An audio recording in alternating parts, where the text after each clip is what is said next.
Hai mă, am făcut rost de ele și acum te sucești? Cui mă să le dau? Hai mă, fi serioasă, mă.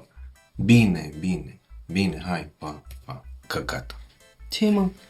Auzi, Maria, tu ce faci, mă, sâmbătă? Nimic, adică nu știu, de ce? Nu vrei 2 bilete la un concert? Ba da, da, ce bilete? Ei, asta cu care trebuia să mă văd sâmbătă s-a sucit. Da, e de porc, ce să zici că mergi și pe urmă să te sucești. Păi uite, ăștia sunt oamenii. Deci le iei tu, da? Dacă am zis că da, da. Să rămână. Auzi, dar la ce concert sunt biletele? La sala Palatului, la Fuego. A. Băi, să știi că nu m-am gândit și sigur nu pot. Nu, mi-am amintit că am o chestie de făcut. Hai mă, Nu, zic sigur că nu. Hai mă, ce faci, te sucești? Nu, dar mi-am amintit de Cine să chestie. suci, mă, și de ce?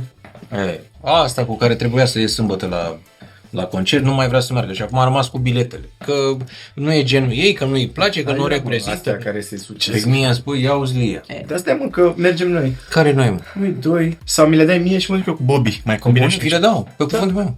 Ce să combinați, mă, voi la Fuego la concert? Eu la Paul nu merg. Dar ce ai, mă, de nu poți să mergi? Ce te-ai certat cu el sau ce ai? Nu vorbim noi. Ce aveți, Am mă, terminat. despre ce Hai, despre ce vorbim? Uite, Lia nu vrea să meargă la concert la Fuego. Hai, mă. Păi cred și eu că nu vrea, ce văd? Bate palma, sora mea, ești cea mai tare. Da, ce Caterinca aveți în voi. Bine că vouă vă arde de glume și au rămas cu banii dați pe bilete. Păi, dă-mi-le mie. Ți le dau pe cuvânt dacă vrei. Serios? Da, și îmi dai tu banii când dai, nu trebuie să-mi dai acum.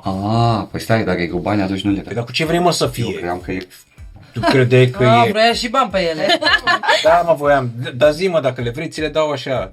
Așa da. Acum asta e pierderea mea. Le vrei, da? Le vreau. Ți le pun acum pe WhatsApp. Da. Bă, Bobby, mie nu vine să cred că chiar vrei să mergi la Fuego la concert? Dar stai, mă, că nu se duce la el acasă, se duce la concert. Da, mă, nu se duce să-i împodobească bradul. Alo? Da, mama. Eu sunt, da, am mâncat. Auzi, sâmbătă nu vrei să mergi cu tata la concert?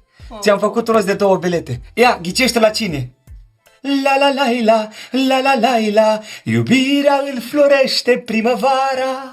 Da, 300 de lei, mama, ambele bilete.